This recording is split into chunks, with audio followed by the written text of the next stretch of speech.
Joining us live now on the line from London is Ibrahim Dogas. Now, he's the director of the Center for Turkey Studies and a leader of the Kurdish community there. Thanks so much for joining us. To start, some people are saying that this Turkish military action is directed more at the Kurdish fighters of the PKK rather than the Islamic State. Now, do you agree with that, and what's the evidence of that? Yes, that is a main worry for quite a lot of people in Turkey, and also outside Turkey, in Europe and United States. Turkey as a state has been, the West and the friends of Turkey, NATO, and in Europe have been trying to get Turkish government to act on Islamic State for years. But the Turkish state has been reluctant to do so up until now. After a suicide bomb in Zurich, they have decided to take action on Islamic State.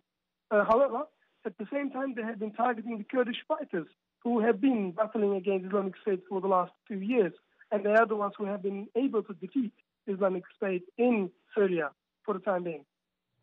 And the leader of the mainly Kurdish HDP party in Turkey has today come out sharply criticizing the Turkish government's proposal for what we've heard as a buffer zone along the Syrian border. Now, what would be the aim of such a buffer zone?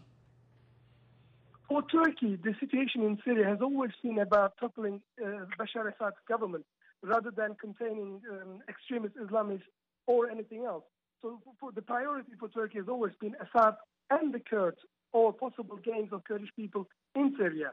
Right now, for the last 2 years, a struggle of Kurds led by YPG forces against Islamic State have led Kurds to have full control over their own territories in Syria, which is the bordering area to Turkey. So Turkey, by having a buffer zone within Syria, is aiming to crush the Kurdish gangs and also have an area to train and equip potential fighters against Bashar Assad's regime. So it is a worry for Kurds in Syria, but also for millions of Kurdish people in Turkey. The aim of Turkey is not just to equip and train fighters against Islamic State. It is mainly to make sure they contain Kurdish cause, they stop Kurds from having any sort of gains in Syria. And why has the Turkish president taken this action now? And another question is, why is NATO supporting him? I mean, as you all know, in last June, there were general elections in Turkey. After 12 or 13 years of being in government, AK Party lost its majority in government, so they were not able to form a government. And there are coalition talks taking place right now between AK Party and the main opposition party, CHP. AK Party is very keen to see, some figures in AK Party are very keen to see a re-election coming up very, very soon. So that hoping that they may be able to form a majority government through new re-elections in Turkey.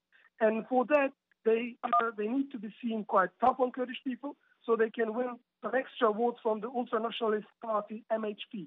And if they can achieve that, then they're very likely to go for re-election and maybe win a majority government. That's an ultimate aim for most figures in that party. All right, Ibrahim Dogas joining us from London. Thanks so much for joining us.